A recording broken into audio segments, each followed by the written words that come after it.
धोखा धोखा धोखा धोखा। क्या हुआ? कोई धोखा हुआ है? किसके साथ? अच्छा, मुझे एक अभी भी थोड़ा सा एक मैं चीज सोचा था यार, कि किसी टीम के साथ, किसी नेशन के साथ कोई धोखा हो गया है। वो एक हमारे हमसाए हैं, उनकी टीम से जनाब बड़ी उम्मीदें उन्होंने वाबस्ता की हुई थी, बट जिन पे तकिया था वही पत्ते हवा देने लगे, और पत्तों ने हवा भी ऐसे दी कि जनाब वो जहाज जो है ना, वो उड़ने उड़ने आज नहीं, कल कल उड़ेगा। हाँ, कल एक मैच यार खेल लो यार, क्या हो गया? वैसे तो आपने ईमेल नहीं की थी यार? केन को ईमेल करनी चाहिए थी यार आपको, जैसे पहले की थी वर्ल्ड कप स्टार्ट होने से पहले। वो एक ईमेल की थी यार। अच्छा, चेक कीजिएगा अपने आउटबॉक्स को, कहीं वो ईमेल, वो जो एक डब्ल्यू डब्ल्यू के रेसलर हैं केन, वहाँ ना शायद चली गई हो। तो अगर आपकी ईमेल सही पहुँच गई होती तो शायद आज कीवीज जो हैं वो मैच ना खेलते और आप क्वालिफाई कर जाते। तो ज़रा ईमेल्स को अपनी चेक किया करें कि आप सही ईमेल करते हैं या नहीं करते। कहाँ ईमेल जा रही है, कहाँ ईमेल नहीं जा रही। लास्ट टाइम भी कोई ईमेल आपने की थी और इस दफ़ा वो ईमेल जो है वो शायद सही तरह नहीं पहुंची। मैं ज़रा अभी पाकिस्तान का और स्कॉटलैंड का मैच चल रहा है, बिल्कुल लास्ट स्टेजेस पर है। पाकिस्तान ने माशाल्लाह तकरीबन ये मैच ऑलमोस्ट जीत ही लिया है, क्योंकि ख़त्म होने वाला है बिल्कुल। और बड़ा क्लिनिकली फिनिश किया है इस गेम को भी और इस ग्रुप को भी, टॉप ऑफ द टेबल हैं। और अब हमारा सेमीफाइनल ऑस्ट्रेलिया के साथ होगा। ज़रा इस मैच को भी एनालाइज करूंगा, बट ज़रा थोड़ा सा बात कर लेते हैं। एक बड़े लोग जनाब कह रहे थे ये वर्ल्ड कप हमारा है, हम होस्ट हैं, हम होस्ट कर रहे हैं यूएई में, तो इतनी बड़ी बड़ी बातें नहीं करनी चाहिए, इतने बड़े बड़े बोल नहीं बोलने चाहिए।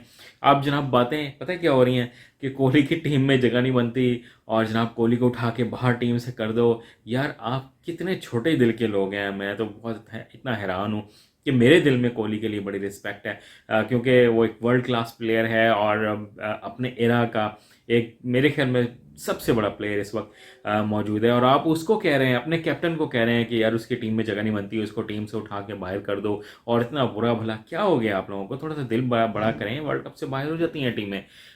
इतना इतना नहीं छोटा सोचना चाहिए। और फिर आप रिलाय किस पे कर रहे थे? ज़रा देखें तो सही यार, वो बच्चे हैं, वो कीवीज़ के सामने वो क्या परफॉर्म करते हैं।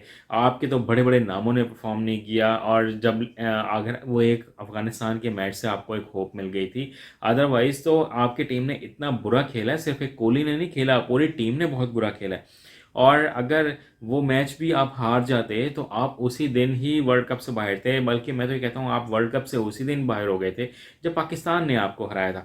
तो इतना ज़्यादा बुरा ना सोचें, better luck next next time. हम तो चाहते थे कि आप आएँ जनाब फाइनल में और हम आपको हराएं इंशाल्लाह। कोई भी टीम और आएगी हम उसको भी ज़रूर हराएंगे, बट ज़रा थोड़ा सा खुले दिल का मुजाहरा कीजिएगा। ज़रा पाकिस्तान की टीम आगे पहुंची है, क्योंकि आप लोग कहते थे, बड़े कमेंट सेक्शन में आ रहा था, देखते हैं कहाँ तक पहुंचते हो। अभी तो मैं आपको ज़रा घर पहुंचा दूं, या कहते हैं तो हम कोई स्पेशल फ़्लाइट भेज देते हैं, बिकॉज़ कल जल्दी जल्दी होटल खाली कीजिएगा, क्योंकि होटल काफ़ी एक्सपेंसिव है। आईसीसी को काफ़ी खर्चा करना पड़ रहा है 7 स्टार होटल्स का आपके लिए। पाकिस्तान के मैच की बात करें तो पाकिस्तान ने थोड़ा सा जनाब भाई एक और दफ़ा रिस्क लिया कि हम ज़रा ट्राई आउट करें कि हम किस तरह से पहले बैटिंग कर सकते हैं, टारगेट कैसे सेट कर सकते हैं, वेट बॉल के साथ कैसे हम परफॉर्म करते हैं। तो थोड़ा सा रस्टी आज मुझे ज़रूर लगे हैं, बिल्कुल फ़खर समान वो उतना अच्छा परफॉर्म नहीं कर पा रहे हैं। पिछले 2-3 मैचों में, प्रैक्टिस मैचेस में उन्होंने थोड़ा सा बेहतर परफॉर्म किया था, बट पाकिस्तान की बैटिंग में जनाब बेहतरीन रोल प्ले किया। बाबर आजम ने 10 ओवर्स में 60 रन थे और 20 ओवर्स में 189 किया, ऑलमोस्ट 130 रन्स किए हैं लास्ट 10 ओवर्स में। और उसके बाद हफीज़ ने आके इनिंग्स को जनाब थोड़ा सा तेज़ करना शुरू किया, और जनाब दामाद जी ने तो आज कमाल कर दिया। उन्होंने जनाब 18 गेंदों पे 54 रन की ब्लास्टिंग इनिंग्स खेली है, और मुझे तो यकीन नहीं आ रहा कि 22 साल के बाद भी कोई बंदा जो है वो इतनी अच्छी इनिंग खेल गया, जिससे हमें कोई उम्मीद नहीं थी। तो अच्छी बात है कि तमाम प्लेयर्स जो हैं वो फॉर्म में वापस आ रहे हैं और थोड़ा सा बैटिंग करने का मौका भी मिल गया। बट एक चीज़ यहाँ पर मेंशन करने की ज़रूरत है, बॉलिंग में भी अगर हमने आज देखा है कि शाहीन उतने फोकस्ड नज़र नहीं आए हैं। इंडिया के मैच के बाद वेवर्ड बॉलिंग की है, लेग साइड पे भी, ऑफ साइड पे भी, नो बॉल्स भी किए हैं, वाइड भी किए हैं, और थोड़े से उस तरह से विकेट लेते हुए नज़र नहीं आ रहे हैं शाहीन मुझे। बट अगर हम हसन अली की बात करें और हारिस रऊफ़ की बात करें, इमाद वसीम की बात करें, बेहतर बॉलिंग करते नजर आए। शादाब खान भी बेहतर बॉलिंग करते हुए नजर आए। तो ओवरऑल पाकिस्तान की अच्छी परफॉर्मेंस थी। आई होप कि हम लोग सेमीफाइनल में ऑस्ट्रेलिया के खिलाफ अच्छा परफॉर्म करेंगे। ऑस्ट्रेलिया के मैच में जो सेमीफाइनल होगा 11 तारीख को, उसका प्री मैच एनालिसिस और पोस्ट मैच एनालिसिस आपके साथ ज़रूर करेंगे। दुआ यह है कि पाकिस्तान ये सेमीफाइनल भी जीते और मोस्ट प्रोबेबली हमारा फाइनल इंशाल्लाह इंग्लैंड के साथ होगा या न्यूजीलैंड के साथ होगा, जिसके साथ भी हो अल्लाह ताला हमें उसमें कामयाबी अता करे और हम ये वर्ल्ड कप की ट्रॉफ़ी अपने मुल्क में लेकर आएँ।